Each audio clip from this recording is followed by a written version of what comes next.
programa Nota Clássica volta, hoje dia 29 de abril de 2019.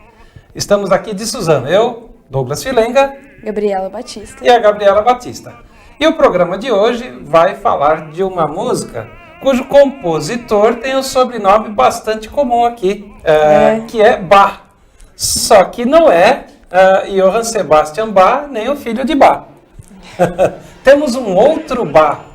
O sobrenome é parecido, mas na verdade não é o sobrenome, é uma parte do nome desse compositor. Qual é esse compositor, Gabriela? É Jacques Offenbach. Jacques Offenbach. Então termina com Bach, que é o mesmo nome de Johann Sebastian Bach, esse pedacinho do nome, mas não tem nada a ver com aquele lá. Esse aqui é um músico que tem aproximadamente uns 200 anos. E quando a gente fala de Bach, nós estamos falando de mais ou menos 300 anos. Temos algumas informações, algumas curiosidades sobre este compositor e hoje, muito especial, as músicas desse compositor. Nós vamos trazer muitas coisas novas, até coisas que nós já sabíamos, já conhecíamos e ainda a gente não havia relacionado a obra à pessoa, a música a esse compositor Offenbach. O que nós sabemos sobre esse compositor, Gabriela? Bom, basicamente ele nasceu em Colônia, na Alemanha. Isso fica lá no norte da Alemanha, na parte de cima. E na época que ele nasceu nem era a Alemanha, era o reino da Prússia. O que mais? Ele viveu por volta lá do século XIX, mais ou menos. Século XIX.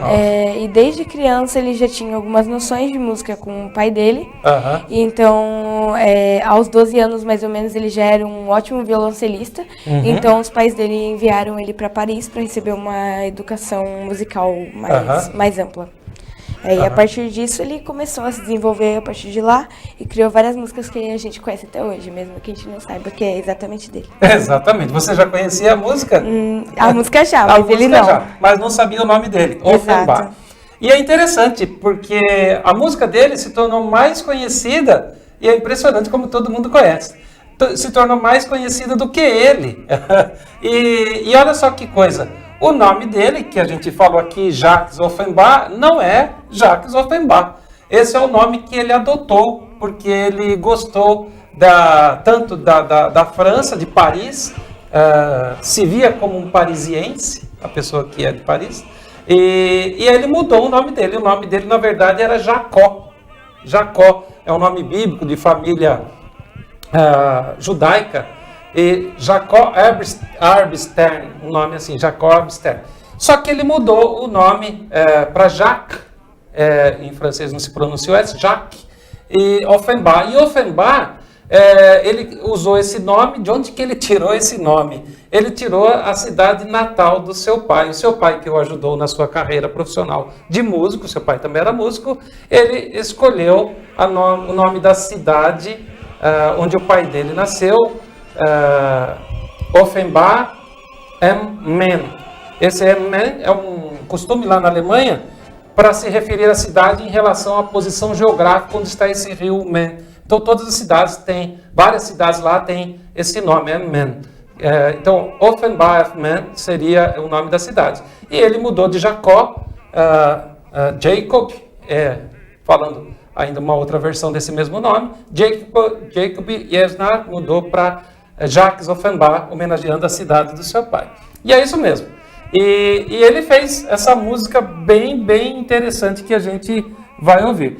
E nós vamos, na verdade, ouvir quantas músicas dele? São duas. Duas músicas. A primeira música dele é música popular. É música bastante popular, conhecida no mundo inteiro. E a segunda é muito conhecida, mas já não é tão popular. Já é uma música mais chique, mais refinada, por causa de algumas coisas que aconteceram e a gente vai contar. E o nosso programa aqui tem por principal característica popularizar a música clássica. E aí nós temos um cenário bastante interessante ao fundo, que esse cenário é o Parque Ibirapuera. Parque do Ibirapuera, aqui em São Paulo. Existe coisa mais popular para a música clássica do que quando uma orquestra se apresenta ao ar livre, num parque, apresentando as suas obras, o seu trabalho para todo mundo, gratuitamente, de preferência? Então nós escolhemos o Parque do Ibirapuera, bastante importante aqui em São Paulo, para justamente popularizar esse programa e dizer que o parque é um ótimo lugar para se ouvir música clássica, principalmente quando se está ao vivo. É claro que pode ser no fone de ouvido, pode ser de horas, mas nós estamos falando quando a popularização ocorre de uma maneira muito, muito especial, muito importante, quando ela está numa praça pública. Muito bem. Vamos ouvir essa primeira música? Vamos. Diz aí pra gente, Gabriela, qual é o nome dessa primeira música que a gente sabe que todo mundo conhece, mas não sabia que era de Joachim Offenbach. É Cancan. Cancan. Cancan. O que é essa música Cancan? Você tem alguma informação sobre ela? Bom, trazendo um pouco da história do Cancan, na verdade, que é a dança, ela começou a ser desenvolvida a partir do momento em que as quadrilhas, que eram uma dança da elite, começaram a ser popularizadas nos bailes públicos. E homens e mulheres cantavam, eram casais. Isso. E aí, nessa dança tinha 1 minuto de improvisação. E aí, quando ele foi popularizado, ele começou a ser chamado de charrute. E ele só era permitido aos homens. Então, aos poucos, as mulheres também começaram a reivindicar o direito de começar a dançar o charrute também. Muito bem. E aí, quando elas conseguiram esse direito, a versão do charrute feminino se tornou o cancan.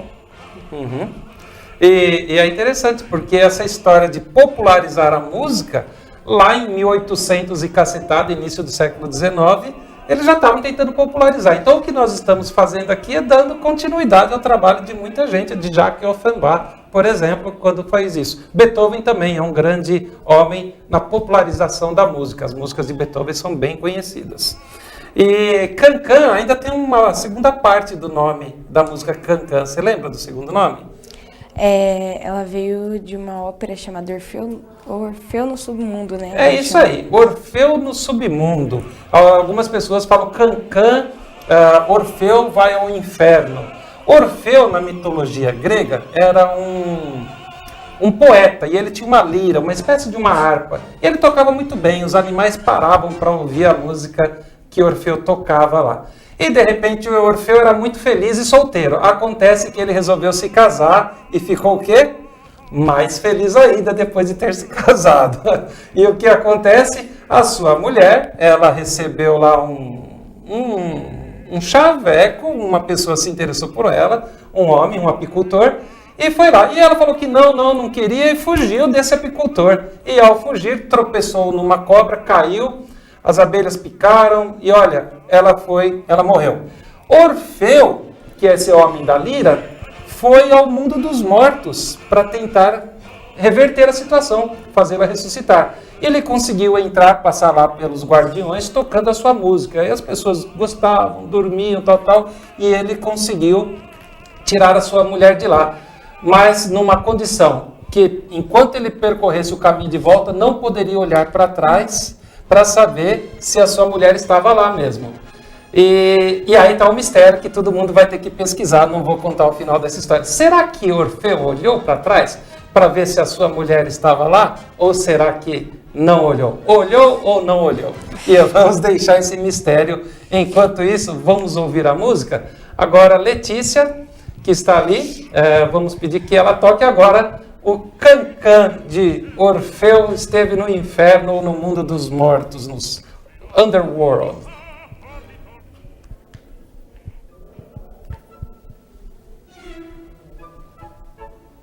É isso mesmo, a música começa bem baixinha. E essa é a parte da caminhada que ele faz.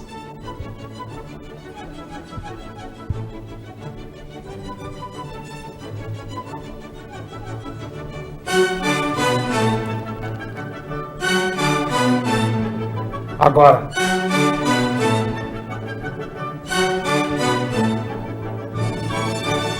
Quer ver?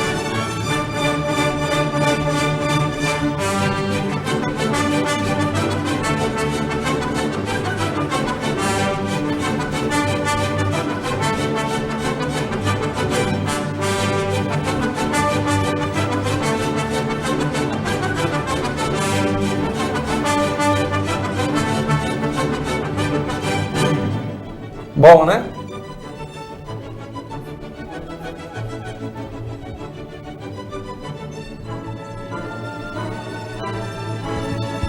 E tem mais.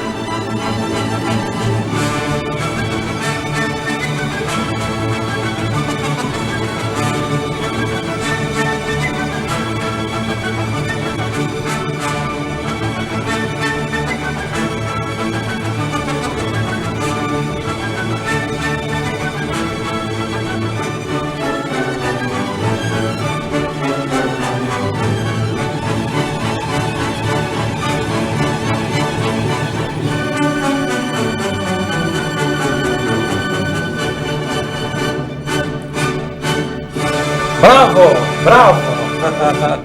Pedi que agora a Letícia deixe a música, essa mesma música bem baixinha, enquanto a gente vai falar alguma coisa. O que aconteceu com Jacques Offenbach é que, veja bem, 100 anos antes mais ou menos, Napoleão francês quis dominar o mundo.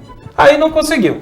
O Wellington, na Batalha de Waterloo, da Grã-Bretanha, foi lá e bateu em Napoleão. E aí não dominou o mundo. Mas a Prússia tentou dominar o mundo. E aí é claro que nessa época aí, nessa época de Offenbach, quase quando ele estava morrendo, ele se desiludiu. Porque a França perdeu para a Prússia e ele resolveu cair fora de lá. Ele foi para os Estados Unidos. E aí ele conheceu lá o trabalho de uma pessoa. Você lembra quem é? Acho que o nome dele é Dave. Ele conheceu um tal de Hoffman. Ah, Hoffman, sim, é um escritor. Hoffman, um escritor norte-americano. Tem mais alguma informação sobre isso? Depois que ele conheceu o Hoffman, ele se baseou em 3 contos dele para fazer uma opereta chamada Tales of Hoffman. Isso aí, os Tales Contos de Hoffman. Sim, sim. E nela tem a música que a gente vai ouvir hoje, que é a Barcarolle. Barcarolle. Que ela é uma peça dessa opereta. E ela foi usada até em alguns filmes, como A Vida é Bela e Titanic, ambos de 1997. Top, hein? E o que aconteceu? Offenbach ficou triste porque a França perdeu, porque ele fez cantos populares, vulgares, e ele falou, olha, quer saber? Eu quero entrar para a história com uma música mais refinada, alguma coisa mais nobre, mais chique, mais alta, de um tom melhor. E olha que música ele foi fazer, que coisa linda, divina. É música para se ouvir, fechar os olhos e viajar nas nuvens. É uma música fantástica. E ele não chegou nem a ouvir a música pronta, sendo inaugurada na sua estreia. Acabou morrendo antes, 5 meses depois é que estreou a música. Um sucesso fenomenal e uma música lindíssima, lindíssima. Em algumas versões a gente ouve sem vozes e nós vamos ouvir aqui no Nota Clássica, agora ao vivo, quase 7 horas da noite, nós vamos ouvir com vozes, mas é possível encontrá-la também na internet sem as vozes. E vamos ouvir agora, pedir a Letícia que por gentileza coloque essa música.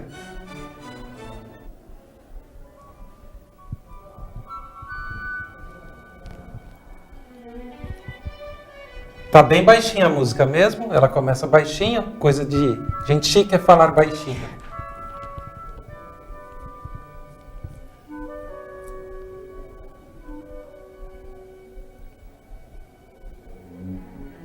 E ele se tornou eterno, sublime com essa música.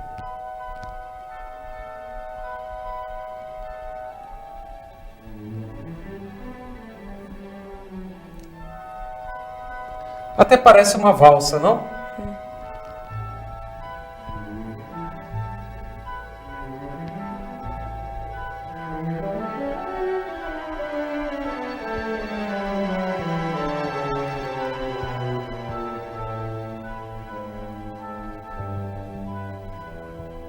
Leva 1 minuto para ela começar a pegar mais ritmo.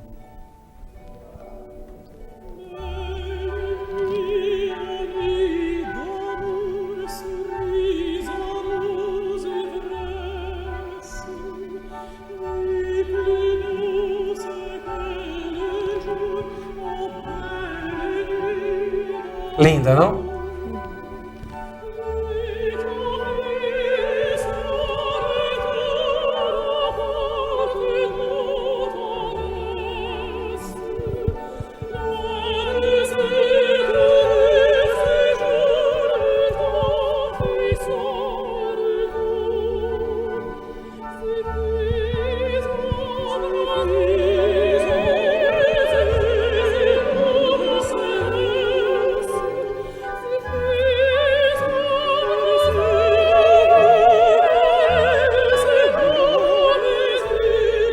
a orquestra, mais 2 mulheres.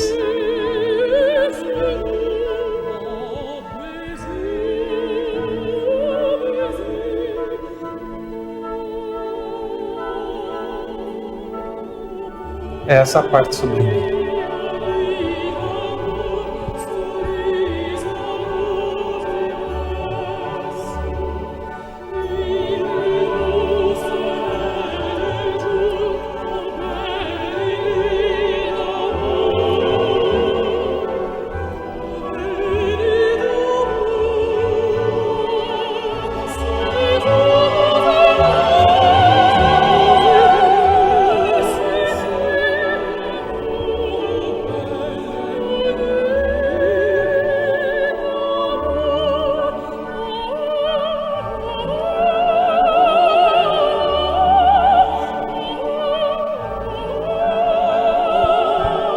Linda a música, não?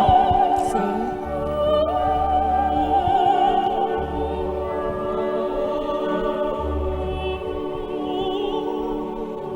Muito bem. Vamos já abaixando um pouquinho? Por favor, Letícia, mantenha essa música bem baixinha e a gente vai falar um pouco desse nosso cenário. Você tem alguma informação para a gente, Gabriela, sobre o Parque do Ibirapuera? Bom, a ideia inicial ela veio do prefeito Pires do Rio, que queria construir um parque que nem o Central Park de Nova York ou um parque parecido. Então, como era um parque muito grande, eles tiveram alguma dificuldade em encontrar algum lugar que tivesse as dimensões certas para isso. E no final eles encontraram uma região conhecida como Ibirapuera, que era uma antiga aldeia indígena, e ela tinha as dimensões certas. Aí, a princípio, a ideia, pelo que parece, foi descartada, só que depois de um tempo eles conseguiram realizar isso. Porque era um pântano lá, tinha muita água e não dava para virar um parque num pântano. Sim. Sabe como eles secaram o pântano? Como? Colocaram plantações de eucalipto. Na região de Sorocaba, em São Paulo, tem muito eucalipto ali. E se você andar em alguns lugares, você vai perceber que o terreno lá é bastante arenoso. Parece areia de praia, porque o eucalipto drena toda a água do solo. E os eucaliptos secaram e fizeram esse parque lá no início do século XX. Contribuições de Oscar Niemeyer, Burle Marx e tantos outros. Tem 2 monumentos bastante importantes. Um é esse que nós estamos vendo aí, que é esse obelisco. Você tem alguma informação sobre o obelisco? Basicamente ele é um dos principais do parque. E é uma urna funerária. É? É uma urna funerária. Tá cheio de gente morta lá dentro. Tem quase 800 pessoas enterradas lá. E os 4 mais famosos, MMDC, Martins, Miragaia, Drauzio e Camargo. São 4 jovens que morreram lá em 1932, quando o estado de São Paulo se rebelou contra o governo federal de Getúlio Vargas, que era um ditador. É um monumento bastante interessante. Pode ser visitado. Ele foi tombado, né? Foi tombado. Ele faz parte do patrimônio histórico aí da nossa cidade, do país. Temos um outro monumento bem famoso, que é aquele monumento à bandeira. O famoso Deixa que eu empurro, né? São aqueles... É uma homenagem aos bandeirantes que saíram no período colonial, antes de termos aqui os nossos imperadores, Dom Pedro I e depois Dom Pedro II. Antes deles, os bandeirantes foram no interior do Brasil, interior de São Paulo, conhecer os minérios, as riquezas para explorar. E aí esse símbolo que está lá, uma homenagem aos bandeirantes que fizeram isso. É o famoso Deixa que eu empurro. Por que isso daí? Porque naquela obra é um monte de gente puxando uma canoa, só que a corda está bamba, então não estão puxando.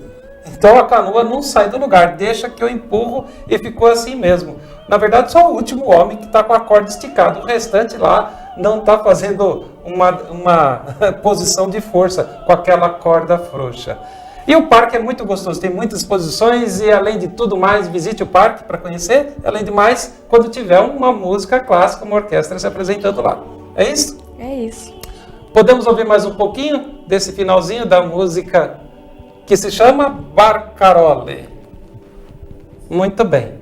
E ficamos por aqui, ouvindo ao finalzinho a música de Barcarolle, do compositor Jacques Offenbach. Jacques Offenbach. Muito bem. Obrigado. Link está aí disponível, assista, compartilhe cultura, divulgue esse link para os seus amigos, é isso? É isso. Tchau.